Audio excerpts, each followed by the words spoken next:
So if you want to change the world, start off by making your bed. If you make your bed every morning, you will have accomplished the first task of the day. It will give you a small sense of pride, and it will encourage you to do another task, and another, and another. And by the end of the day, that one task completed will have turned into many tasks completed.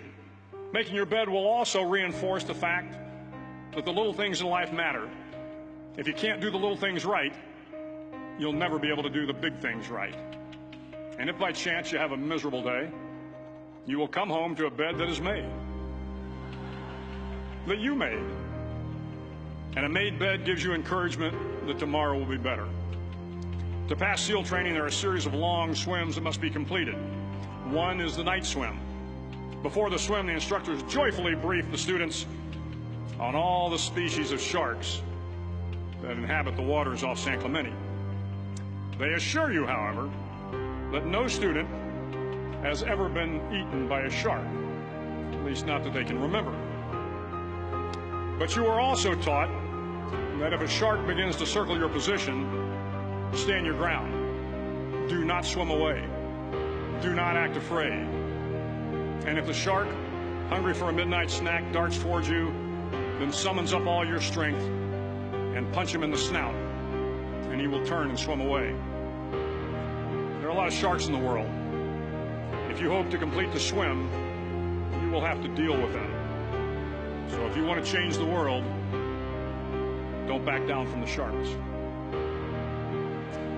Over a few weeks of difficult training, my SEAL class, which started with 150 men, was down to just 42.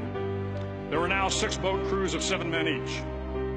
I was in the boat with the tall guys, but the best boat crew we had was made up of the little guys, the Munchkin crew, we called them. No one was over 5'5". The Munchkin boat crew had 1 American Indian, 1 African American, 1 Polish American, 1 Greek American, 1 Italian American, and 2 tough kids from the Midwest. They out-paddled, outran, and outswam all the other boat crews.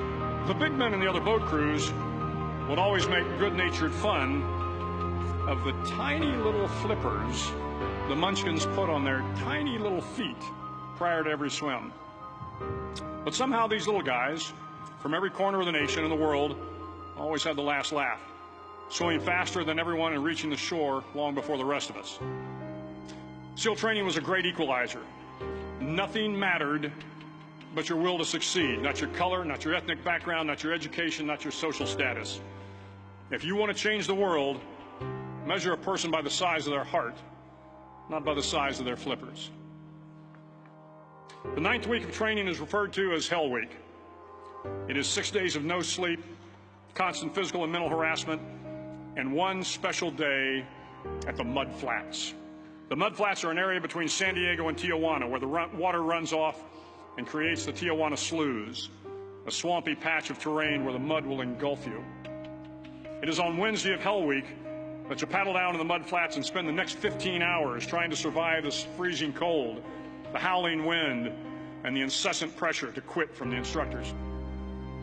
As the sun began to set that Wednesday evening, my training class, having committed some egregious infraction of the rules, was ordered into the mud. The mud consumed each man till there was nothing visible but our heads. The instructors told us we could leave the mud if only 5 men would quit. Only 5 men, just 5 men, and we could get out of the oppressive cold. Looking around the mud flat, it was apparent that some students were about to give up. It was still over 8 hours till the sun came up. 8 more hours of bone-chilling cold. The chattering teeth and the shivering moans of the trainees were so loud, it was hard to hear anything. And then one voice began to echo through the night.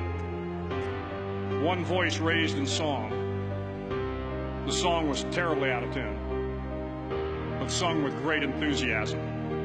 One voice became 2, and 2 became 3, and before long, everyone in the class was singing.